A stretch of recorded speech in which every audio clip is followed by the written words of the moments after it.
Hello दोस्तों, कैसे हैं आप? अच्छे होंगे ऐसा हम उम्मीद करते हैं। और इसी उम्मीद के साथ अंकुर नॉलेज के चैनल में आपका फिर से स्वागत करते हैं। हर बार की तरह नए टॉपिक पर वीडियो लेकर हम आपके सामने फिर से हाजिर हैं। आशा करते हैं कि हमारा वीडियो आपको अच्छा लगता होगा और आपको काफ़ी नॉलेज मिलती होगी, जो कि हमारा एकमात्र मकसद है कि आपको अधिक से अधिक नॉलेजेबल बनाना। तो इसी मकसद के साथ हम आगे बढ़ते हैं ताकि आपको नॉलेजेबल बनाया जा सके।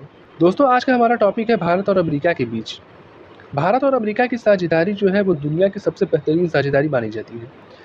वर्ष 1947 में जब भारत आज़ाद हुआ, तब अमेरिका भारत को अपने गैंग में शामिल करना चाहता था और भारत को रूस भी अपने गैंग में शामिल करना चाहता था। वर्ष 1945 के द्वितीय विश्व युद्ध की समाप्ति के बाद ब्रिटेन की बादशाहत खत्म हो गई थी और अमेरिका और रूस दो बड़ी महाशक्ति बनकर उभरे थे। लेकिन वर्ष 1991 में यूनाइटेड सोवियत रूस के विघटन के बाद अमेरिका एकमात्र महाशक्ति बना हुआ था। तो दोस्तों, आते हैं भारत और अमेरिका के ऊपर। 1947 में जब भारत आज़ाद हुआ तो अमेरिका भारत को अपने गैंग में शामिल कर रहा था और दूसरी तरफ रूस भी था। लेकिन भारत के तत्कालीन प्रधानमंत्री पंडित जवाहरलाल नेहरू ने गुट निरपेक्ष आंदोलन नॉन अलायंस मूवमेंट NAM नाम का एक गैंग बनाया, जिसमें भारत, मिस्र, इंडोनेशिया और भी कुछ ऐसे देश थे जिन्होंने न अमेरिका का दबाव स्वीकार किया और न रूस का दबाव स्वीकार किया। वो अपने अलग रास्ते पर चले। और पंडित जवाहरलाल नेहरू को श्रेय जाता है कि उन्होंने रूस और अमेरिका के दबदबे को ख़त्म किया। ये सिलसिला चलता रहा। सन 1991 में जब यूनाइटेड सोवियत रूस USSR का विघटन हो गया, तो ऐसा कहा जाने लगा कि अमेरिका दुनिया की एकमात्र महाशक्ति है और अब उसको कोई भी नहीं पछाड़ सकता। दोस्तों, ये बात है 1991 की, जब सोवियत रूस का विघटन हो गया था और अमेरिका का चीन के ऊपर जोरदार दबाव था। तो 1991 से लेकर वर्ष 2000 तक 9-10 सालों के दरमियान ऐसा कहा जाता है कि चाइना ने हजारों परमाणु परीक्षण किए। गुपचुप तरीके से चाइना लगातार परमाणु परीक्षण करता था और अमेरिका को काफ़ी टेंशन होती थी। जिन देशों ने USSR में पैसा लगाया था, उन्होंने अपना पैसा निकाल कर चाइना में इन्वेस्ट करना शुरू कर दिया। बड़े बड़े व्यापारियों ने चाइना में अपना पैसा लगाया और जो नाटो अपने आप को एकमात्र महाशक्ति कहता था अमेरिका के नेतृत्व में, वर्ष 2001 में शंघाई सहयोग संगठन SCO बनने के बाद उसको तगड़ी चुनौती मिली और जो स्थान USSR का था वही SCO का हो गया।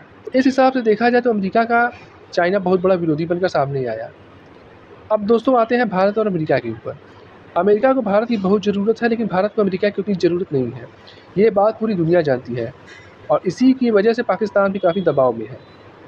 पाकिस्तान पर जो मौजूदा दबाव बना है वो अमेरिका के हट जाने से और अमेरिका को भारत की बढ़ती ज़रूरत की वजह से है। अगर अमेरिका के वीज़ा पर भारत रोक लगा दे, जैसे भारत ने कुछ समय पहले कनाडा के साथ किया था, और अमेरिका भारत के वीज़ा पर रोक लगा दे, तो क्या होगा? अमेरिका के सभी इंजीनियर, डॉक्टर, टीचर, साइंटिस्ट, वहाँ पर काम करने वाले वर्कर, सफाई कर्मचारी, ड्राइवर, इलेक्ट्रीशियन, सब जो भारतीय मूल के हैं वो तेज़ी के साथ वहाँ से भागना शुरू करेंगे और विश्व की सबसे बड़ी अर्थव्यवस्था, विश्व की सबसे बर्बाद अर्थव्यवस्था बन जाएगी और इसमें ज़्यादा समय नहीं लगेगा। लेकिन अगर अमेरिका भारत के ऊपर प्रतिबंध लगा दे, भारत का कोई भी आदमी अमेरिका न जाने पाए, तो भारत की स्वास्थ्य व्यवस्था, शिक्षा व्यवस्था में जो क्वालिटी है, गुणवत्ता है जो उसकी, वो ख़त्म हो जाएगी। हथियारों पर रूस के लिए निर्भरता बढ़ जाएगी और ऑटोमेटिक हथियारों का रेट भी बढ़ जाएगा। चाइना का दबदबा पूरी तरीके से एशिया पर और संपूर्ण विश्व पर हो जाएगा, जिसको रोकना नामुमकिन होगा। दोस्तों, आपको याद होगा जब अटल बिहारी वाजपेयी भारत के प्रधानमंत्री थे, तो उस ज़माने में ऐसा कहा जाता है कि 1998 में जब भारत ने परमाणु का विस्फोट किया था, तो अमेरिका ने भारत के ऊपर बहुत कड़ा प्रतिबंध लगा दिया था। भारत को ऐसा करना ज़रूरी था, क्योंकि ऐसा कहा जाता है कि 1996-95 में जब PV नरसिम्हा राव की सरकार थी, तब भी भारत ने परमाणु परीक्षण किया था, लेकिन वो सफल नहीं हो पाया था। इसके वजह से अमेरिका भारत के विरुद्ध हो गया था। करगिल युद्ध में भारत को काफ़ी दबाव के साथ जीत मिली थी, इसके पीछे भी अमेरिका का ही हाथ था। उसने ग्लोबल पोजिशनिंग सिस्टम GPS की मदद देने से साफ इनकार कर दिया था। फिर भी भारतीय सेना ने करगिल का युद्ध जीता। 9/11 हमले के बाद अमेरिका बुरी तरीके से टूट गया था और उस टूटे हुए अमेरिका के ऊपर मलहम लगाने का काम किया पंडित अटल बिहारी वाजपेयी ने। वर्ष 2002 में 9/11 हमले के साल भर बाद वो अमेरिका गए और वहाँ से भारी भरकम हथियारों की डील करके वापस लौटे। भारत और अमेरिका की दोस्ती की तगड़ी शुरुआत वहीं से हुई, जो अब काफ़ी आगे बढ़ चुकी है। इसमें 20-25 साल का समय बीत चुका है। भारत और अमेरिका की साझेदारी दुनिया के लोकतंत्र की नींव बनकर काम कर रही है और पूरी दुनिया जानती है कि भारत और अमेरिका एक दूसरे के सबसे बड़े साझेदार हैं। आज सऊदी अरब जो भारत के ऊपर दबाव में है, इसके पीछे अमेरिका का ही हाथ है। पाकिस्तान की भूमिका अमेरिका के अफ़गानिस्तान से जाने के बाद ख़त्म हो गई है और अमेरिका जो है भारत की मदद कर रहा है।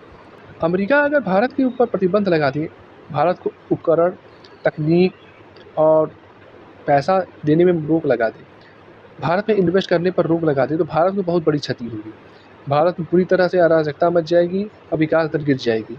फिर भी भारत अपने कृषि और पशुपालन के दम पर, अपने मछुआरों के दम पर, अपनी घरेलू अर्थव्यवस्था के दम पर टिका रह सकता है। लेकिन अमेरिका का बहुत बड़ा नुकसान होगा, क्योंकि अमेरिका के नीचे ब्राज़ील है, वो भी काफ़ी तेज़ी से विकास कर रहा है। अमेरिका को भारत के साथ की बहुत ज़रूरत है, लेकिन भारत को अमेरिका के साथ की उतनी ज़रूरत नहीं है। ये बात रूस को समझ में आ चुकी है, इसीलिए रूस भारत को सस्ता कच्चा तेल दे रहा है। अगर अमेरिका भारत के ऊपर प्रतिबंध लगाता है, तो ऐसे में अमेरिका पूरी तरीके से बर्बाद हो जाएगा, इसमें कोई शक नहीं है। अमेरिका और भारत के वीज़ा के ऊपर ये एक छोटा-सा वीडियो था। ऐसे ही मज़ेदार वीडियो को देखने के लिए हमारे चैनल अंकुर को सब्सक्राइब करें, ताकि हम जो भी वीडियो बनाएँ फटाफट आप तक पहुँचता रहे और आपकी नॉलेज को बढ़ाता रहे। धन्यवाद।